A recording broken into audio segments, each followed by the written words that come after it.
Nao yakijiri na spika wa bunge la kitaifa Moses Wetangula anamkashifu kinara wa Wiper Kalonzo Musyoka kwa kutaka upinzani ujumuishwe kwenye uundaji mpya wa tume ya uchaguzi IEBC, akiwataka walio na malalamishi kuwasilisha hoja zao mbele ya kamati ya bunge kuhusu sheria.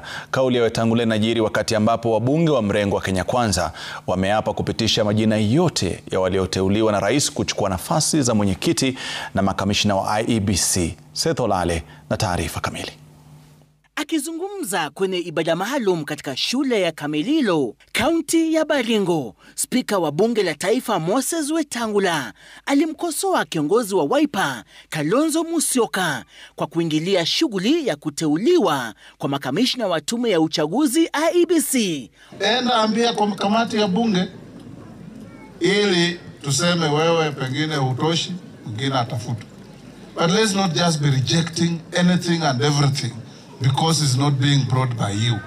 Wetangula akimtaka Kalonzo na wengine wenye malalamishi kuhusu mchakato wa uteuzi wa mwenyekiti na makamishna wa IEBC kuwasilisha malalamishi hayo kwa kamati ya sheria ya bunge la taifa JLAC. Mwananchi yeyote ambaye ana maneno, hata wale wanasiasa ambao wanapinga, peleka maoni yenu kwa kamati ya bunge ya JLAC.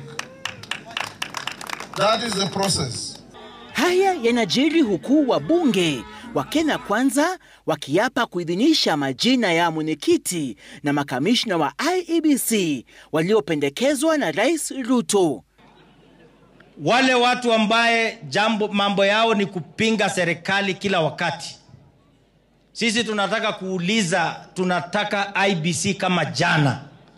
Hii maneno ya IEBC ambaye rais ameweka kidole, sisi tunataka kusema kwamba wabunge mupitishe hii maneno ya IEBC ili tuwe na IEBC.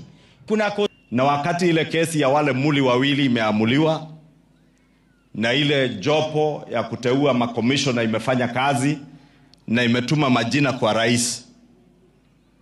Sasa naona wengine ambao hawana imani na chochote wameanza kuleta cheche za maneno ati chairman mwenye ameteuliwa sijui anatoka kwa jamii ndogo ya Waturkana. Waturkana ni wa Kenya. Mimi nimeshangaa hivi majuzi naona wanalalamika tena, wanasema ati rais hakuwauliza hao na sheria ni hao waliandika.